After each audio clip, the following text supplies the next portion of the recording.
भारत का संविधान आदिवासियों, दलितों, पिछड़ों, शोषितों और वंचितों को संवैधानिक अधिकार दिया और उस अधिकार का पालन करना सरकार का कर्तव्य होता है। लेकिन वर्तमान में जो झारखंड की सरकार है, जेएमएम और कांग्रेस की सरकार,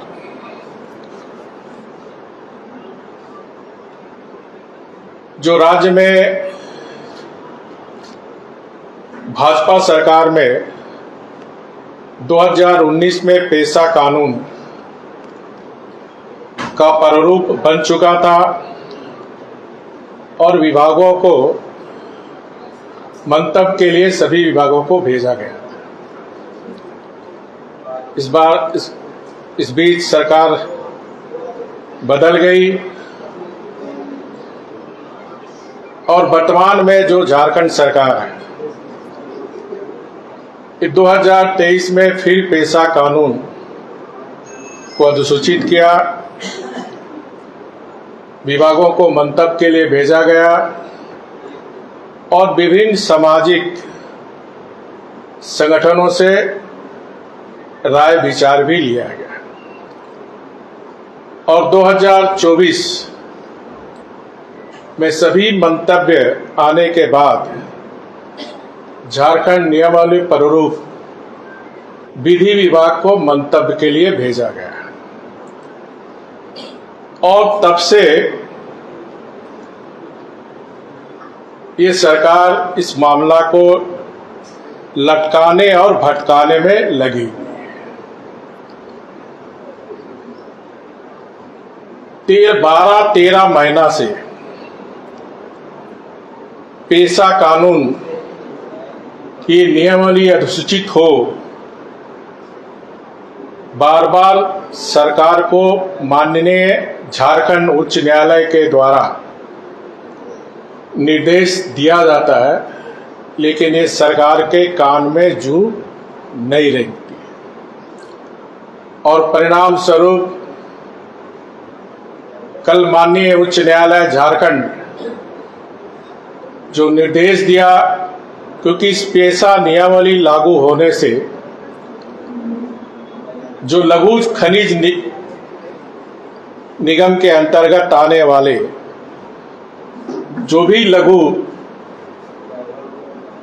वो सारे ग्राम प्रधान या फिर रूढ़िवादी व्यवस्था कि जो आदि काल से आदिवासियों का स्वशासन की जो परंपरा है, उसको कानूनी अधिकार देकर उस लघु निगम के अंतर्गत पड़ने वाली, चाहे वो बालू घाट हो, चाहे महुआ हो, चाहे तेंदुपत्ता हो, या उस ग्राम के अंदर तालाब हो, मछली पालन हो, ये सारे अधिकार ग्राम सभा को मिलते हैं। और यही कारण है कि कल माननीय उच्च न्यायालय ने लघु खनिज जो बालू घाट पर रोक लगाई। मैं और हमारी भारतीय जनता पार्टी झारखंड प्रदेश इसका हार्दिक स्वागत करती है, अभिनंदन करती है और मेरी उच्च न्यायालय माननीय चीफ जस्टिस और विद्वान न्यायाधीशों से अपील है, जब तक पेशा कानून लागू नहीं हो जाती है तब तक ये रोक लगी रहे। पेशा कानून नहीं लागू करने का सरकार की जो मंशा है, जिस तरह टाल मटोल कर रही है, मेरी समझ से ये जो हमारा झारखंड की संसाधन है, उस संसाधन को जो माफिया है उसको लूटने की छूट और आप सब मीडिया के साथी, चाहे प्रिंटिंग मीडिया हो चाहे इलेक्ट्रॉनिक मीडिया के साथी, लगातार आप दिखाते हैं कि किस प्रकार अवैध बालू का धंधा पूरे राज्य में, किसी एक जिले में नहीं, पूरे राज्य में अवैध बालू का धंधा चल रहा है। और ये पेशा नियमावली लागू होने से लघु खनिज तथा बालू घाट इत्यादि की नीलामी शेड्यूल जिले में, ये जो हमारे ग्राम प्रधान या जनजाति प्रमुख को मिलता, उसका महत्वपूर्ण अधिकार से वंचित कर कांग्रेस जेएमएम की सरकार विगत 6 सालों से बालू घाटों का दोहन किया जा रहा है। राज्य की हजारों करोड़ रुपया क्षति पहुंचाई गई और बालू सिंडिकेट बिचौलियों ने मजा लिया तथा राज्य के जो झारखंड मुक्ति मोर्चा और कांग्रेस के नेताओं के जेब गर्म हुए।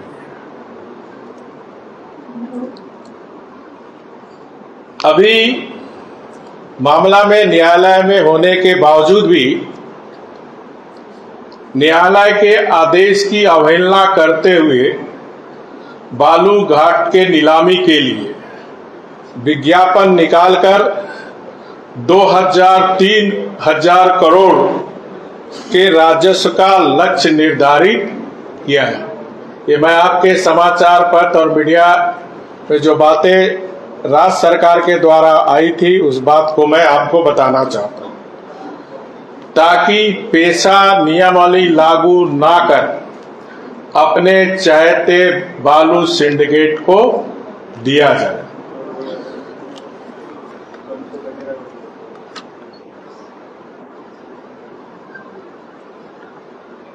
साथ ही साथ मेरी सरकार से मांग है कि 6 वर्षों में जो बालू घाटों का अवैध व्यापार से राज्य का राजस्व करोड़ की रुपये की हानि हुई, उसकी सीबीआई से जांच हो, क्योंकि प्रत्येक वर्ष 2,000-3,000 करोड़ रुपए अगर इस सरकार के द्वारा नीलामी की जाती तो आप सोचिए 6 वर्ष के अंदर हजारों करोड़ रुपए की राजस्व की चोरी हुई। ये किसके जेब में गया? किस नेता कांग्रेस जेएमएम के जेब में गया? किस बिचौलिया, किस सिंडिकेट के तहत गया? और इसलिए सरकार पारदर्शी ढंग से, मैं मांग करता हूं कि इसकी सीबीआई से जांच हो। दूसरा, जो संवैधानिक अधिकार 13वां संशोधन में, चाहे पंचायती राज अधिनियम हो चाहे स्थानीय निकाय के चुनाव हो, लगातार राज्य सरकार, चाहे पेशा नियमावली हो चाहे स्थानीय निकाय के चुनाव कराने और उनके अधिकार देने में कोई रुचि नहीं है। अगर स्थानीय निकाय के चुनाव होते तो शहरों का विकास होता, पेशा कानून लागू होता तो गांव का सर्वांगीण विकास होता।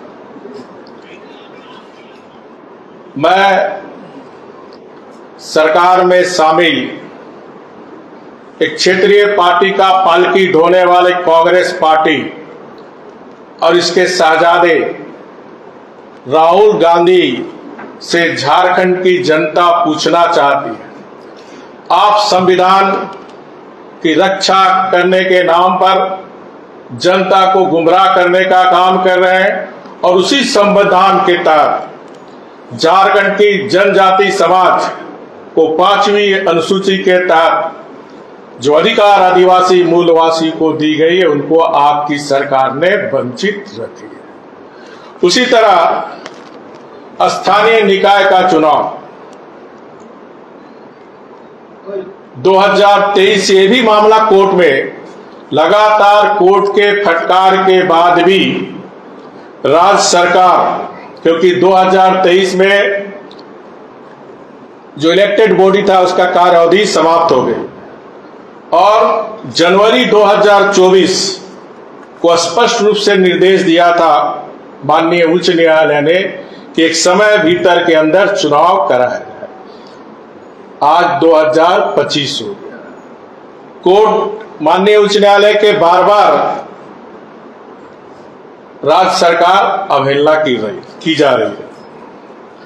इस पर माननीय उच्च न्यायालय झारखंड ने नाराजगी भी जताई, लेकिन सरकार के कानों में कोई जू नहीं लगी है।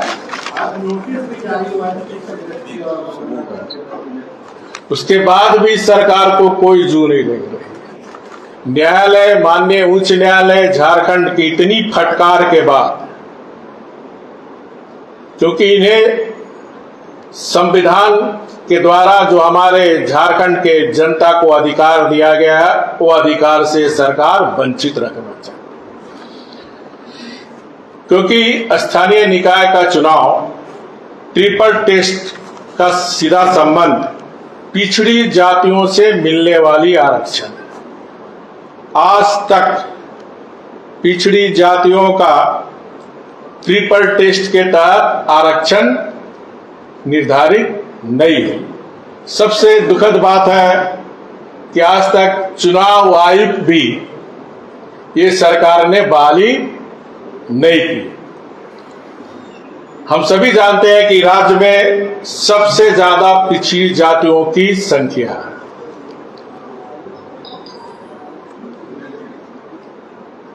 अगर चुनाव होते, ट्रिपल टेस्ट होता तो पिछड़ी जातियों को आरक्षण मिलता और शहरों का विकास होता।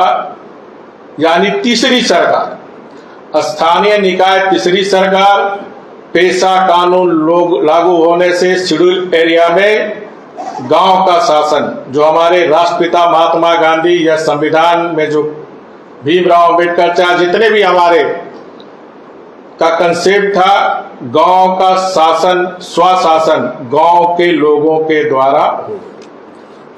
और ये दोनों पेशा कानून अधिसूचित नहीं कर पर और स्थानीय निकाय चुनाव नहीं कराकर राज्य को भारी राजस्व की क्षति जो केंद्र सरकार से मिलती, दो चिट्ठी पंचायती राज विभाग को भारत सरकार के द्वारा आ गई कि अविलंब आप पेशा कानून लागू करो। 1400 करोड़ रुपए शेड्यूल जो 13 जिला है, 112 प्रखंड में 1400 करोड़ अगर इस वित्तीय वर्ष में पेशा कानून लागू नहीं होता तो ये लैप्स कर गया। उसी तरह स्थानीय निकाय नई चुनाव करने के कारण प्रत्येक वर्ष 17 से 1800 करोड़ भारत सरकार शहरी क्षेत्र के लिए विकास के लिए अनुदान देते, उससे भी राज्य सरकार वंचित। इसी तरह आपको याद होगा 2019 जब बीजेपी की सरकार थी, क्योंकि झारखंड में 7 ऐसे जिले हैं जहां जिला स्तर पर रोस्टर शून्य है। उस समय कुछ लोगों ने मिला तो हमने चीफ सेक्रेटरी को आदेश दिया और सभी डीसी को आदेश दिया गया था कि इस जिले में आर्थिक सामाजिक सर्वेक्षण कराया जाए, ताकि जनसंख्या के आधार पर सबके साथ बराबरी हो, जो संविधान में समानता का अधिकार है। लेकिन ये सरकार आज भी उसको ठंडे बस्ते में रखी है और 7 जिला के हमारे पिछड़ा समाज के जो आरक्षण जिला स्तर पर रोस्टर पर मिलना चाहिए बच्चे। इसी तरह बीजेपी सरकार में अनुसूचित जाति आयोग, अनुसूचित जनजाति आयोग सरकार ने बनाई। 6 वर्ष होने जा रहे हैं, वो आज आयोग क्रियाशील नहीं है। जबकि आप सब को याद होगा स्वयं सरकार में एक मंत्री अपनी दुख अलाप चुके हैं कि जनजाति आयोग को, अनुसूचित जनजाति आयोग को क्रियाशील होना चाहिए। पेशा कानून लागू हो, दुमका से लेके रांची तक जनजाति सामाजिक संगठन सड़क पर उतरे। तो मैं सीधे इस झारखंड मुक्ति मोर्चा कांग्रेस के सरकार पर आरोप लगाता हूं कि आप या हमारे राज्य में एक आदिवासी मुख्यमंत्री रहते हुए भी आज आप आदिवासियों के अधिकार, उसके हक को मारने का काम आप कर रहे हैं। इसलिए मैं झारखंड सरकार से फिर मांग करता हूं कि जो संवैधानिक अधिकार झारखंड की जनता को मिली है, उस संविधान के अधिकार के तहत अविलंब सरकार स्थानीय निकाय के चुनाव कराए और पेशा नियमावली को अधिसूचित करे, ताकि शहर का भी विकास हो और गांव का भी विकास हो।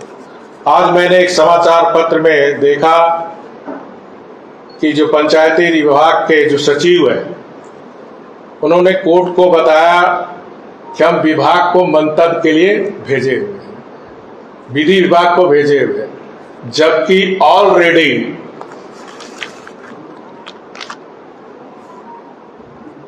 इसका सभी विभाग से मंतव्य आ गया है, सभी सामाजिक संगठन से, और प्रारूप बनाकर राज्य सरकार ने महाधिवक्ता को भी भेजा और महाधिवक्ता के राय के बाद विधि विभाग ने पेशा नियमावली प्रारूप पर अपनी सहमति दी, ये कहते हुए कि नियमावली को माननीय सुप्रीम कोर्ट तथा हाई कोर्ट के न्यायिक आदेशों के अनुरूप बनाया गया। किंतु महाधिवक्ता और विधि विभाग के राय के बाद भी इस सरकार पेशा कानून लागू करने में टाल मटोल कर, और इसके पीछे मैं दो कारण समझता हूं। पहला कि 6 वर्षों में हम देख रहे हैं जो हमारी झारखंड की प्राकृतिक संसाधन किस प्रकार सरकार के संरक्षण में चलने वाली सिंडिकेट, चाहे वो कोल सिंडिकेट हो, चाहे बालू सिंडिकेट हो, चाहे पत्थर सिंडिकेट हो, चाहे वो कोयला सिंडिकेट हो, इस सिंडिकेट ही सरकार को चला रही है। और उस सिंडिकेट और अवैध धंधे में जो भारी राजस्व इन नेताओं के जो जेब गर्म हो रहे हैं, इसके कारण पेशा नियमावली लागू है। दूसरा कारण मैं समझता हूं कि जो विदेशी धर्म की संस्था जो सरकार आने के बाद जिस तरह धड़ल्ले से धर्मांतर धंधे का काम चल रहा है, वो विदेशी धार्मिक संगठन के मानने वाले लोग कांग्रेस के संगठन में भी है और सरकार में भी है। ये लोग नहीं चाहता है कि पेशा नियमावली अधिसूचित झारखंड में हो, क्योंकि ये लागू होने से जो विदेशी धर्म के मानने वाले लोग हैं, जो पहाड़ बने हुए हैं, जो माझी परगना बने हुए हैं, जो ग्राम सभा, उससे बाहर हो जाएगा। पेशा कानून लागू होने से जो रूढ़िवादी व्यवस्था जो आदिकाल से जनजाति समाज की चल रहा है, वो ग्राम सभा का अध्यक्ष होगा। ये दो कारण के कारण इस सरकार पेशा नियमावली लागू नहीं कर रही है। पिछड़ों का आरक्षण ना मिले इसलिए स्थानीय निकाय का चुनाव नहीं करा रही है। अनुसूचित जनजाति स्वयं इस सरकार का मंत्री कह चुके हैं कि झारखंड में आदिम जनजाति से भी बदतर स्थिति दलित समाज की है। उसके बावजूद भी ये सरकार आज तक दोनों आयोग को क्रियाशील नहीं है। तो साफ है सरकार की ये जो वर्तमान में झारखंड कांग्रेस की सरकार चल रही है, ये आदिवासी विरोधी है, पिछड़ा विरोधी है, दलित विरोधी सरकार है। ये सरकार को मैं सचेत करना चाहता हूं, अगर ये समाज आने वाले अपने अधिकार के लिए सड़क पर जैसे आ रहे हैं तो सरकार को भारी कीमत चुकानी होगी। इसलिए अविलंब पेशा नियमावली जो सारी प्रक्रिया पूरी हो चुकी है, सिर्फ कैबिनेट में लाना है। अविलंब इसको कैबिनेट में लाए और अविलंब ट्रिपल टेस्ट को लागू कर स्थानीय निकाय को चुनाव कराए, ताकि केंद्र सरकार से पेशा कानून में 1400 करोड़ रुपया और शहरी क्षेत्र के विकास के लिए 1600-1700 करोड़ रुपया जो राज्य का राजस्व हानि हो रहा, जिससे हमारा राज्य एक विकासशील राज्य है, वो विकसित राज्य की श्रेणी में है। आप सबका बहुत बहुत धन्यवाद। एक सवाल बिहार में राहुल गांधी की चर्चा कर रहे हैं, बिहार में तेजस्वी यादव और राहुल गांधी माई बहन योजना का फॉर्म भरवा रहे। नहीं, मेरा प्रश्न प्रेस कॉन्फ्रेंस 2 ही बिंदु पर है, इसलिए आज आपका प्रश्न का मैं अलग से जवाब दूंगा। इसी पर ही वो प्रश्न मैं आप सबसे चाहूंगा अनुरोध।